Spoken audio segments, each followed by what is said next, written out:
तेलंगाना के chief minister के चंद्रशेखर राव ने तेलंगाना अवाम को बतकमा त्योहार के आगाज के मौके पर मुबारकबाद दी, जो तेलंगाना सकाफत की अलामत है और रियासती हुकूमत ने इसे सरकारी त्योहार करार दिया।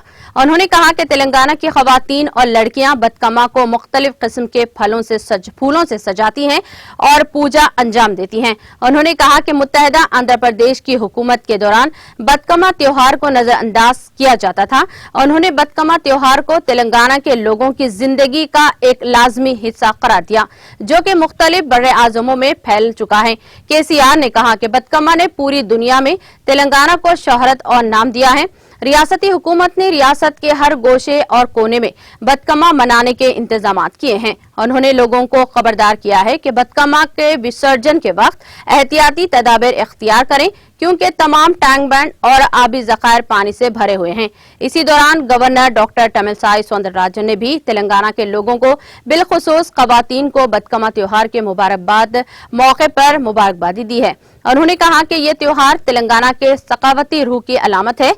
बतकमा की खुसूसियत फूलों के जमा होने और फूलों के मुनफरद इंतजामात की हैं। 2014 में तेलंगाना रियासत के क़याम के बाद से बतकमा को रियासती त्योहार के तौर पर मनाया जा रहा है। नाज़रीन, हमारे टीटीवी न्यूज को सब्सक्राइब करें, बेल आइकॉन को प्रेस करें, शेयर करें और लाइक करना ना भूलें। और किसी भी एडवर्टाइजमेंट के लिए हमारे इस नंबर पर कांटेक्ट करें।